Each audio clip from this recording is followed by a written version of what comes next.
A couple of years ago, I took a hard look at my closet. It was overflowing with once worn sorority formal dresses, endless pairs of black leggings, and quirky, outdated trends. I absolutely love fashion and collecting items that create an outward expression of myself, but as I rooted through this tangled pile of clothes, I couldn't even find pieces that I actually wanted to wear. Like a lightning bolt, it hit me that I was no longer truly appreciating each item, or asking myself, in Marie Kondo's famous words, if each piece sparked joy. In an effort to be more grateful and conscious about the stuff around me, I decided to embark on a 6 month journey of not buying any clothes at all. I wanted to be committed to a no buy period, and I chose to avoid shopping for any basics as well. By month 4, I saw holes in my gym socks, but I continued to wear them because I didn't want to cheat myself on this journey. I decided on 6 months arbitrarily. 1 year seemed like too long of a period for me to stay motivated. 1 month was too short and probably wouldn't produce any meaningful lessons. I'll admit, it was tough to break the impulse habit of walking into the H&M down the street from my office or browsing online, but it got easier with each month. Pretty soon, I had built enough discipline to think about the future instead of what I wanted right now. In total, using the previous calendar year as a benchmark, I estimate that I saved about $1,800 in my 6 months without clothes shopping. $1,800 is admittedly a large sum. I went through receipts to help me understand where the money went, and I see a lot of the money went toward new work outfits. I moved to a business formal environment, bridesmaid dresses and bachelorette party outfits that I wore once, sweatshirts. I'm a sucker for really cute hoodies. Frivolous items from Forever 21 that still have price tags. Here are 8 lessons that I learned throughout my 6 month journey. 1. I can live without the adorable new blouse that calls my name from the shop window.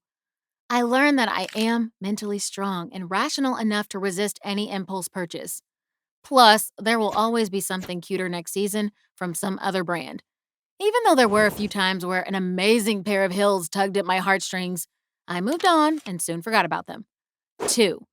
I will now aim to buy primarily classic pieces. I realized this when I saw that I had too many trendy tops that just seemed silly in retrospect.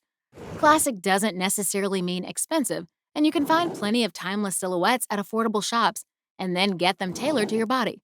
A little hemming can go an incredibly long way. 3. I could finally appreciate quality.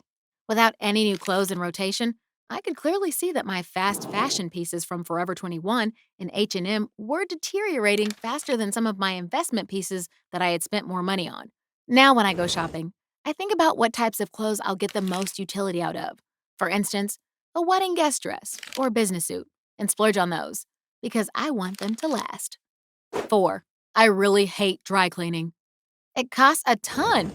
My local dry cleaner charges $15 for one sweater, and it gets really expensive to maintain.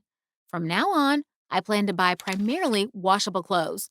There are some amazing innovations in washable work dresses. 5. I learned to really take care of my clothes. When I didn't have any restrictions on shopping and could just go out and replace something, I didn't keep track of my socks or treat my delicate clothes very well. When I had to make do with what I had, I invested in proper detergents, e.g., mesh washing bags, detergents, specifically for lingerie, which saved the fabrics and made them look like new after each wash. 6. I started wearing a uniform to work every day. This gave me so much mental space, whereas I had previously been thinking about outfits and shoes for the better part of my morning routine each day. I ended up going with a fitted knit sweater, high waisted trousers, and sleek heels every day, and kept a blazer in the office in case I needed to be even more polished. 7. I won't buy anything with the goal of losing weight in order to wear it. I learned to love myself the way I am, and the clothes should fit me, not the other way around. I had purchased a lot of dresses with that goal previously, and it was never a positive reason for me to take action on my health. 8. I learned that with the money I was using on clothes, I would rather invest it, save it, or spend it on dinner with friends and family.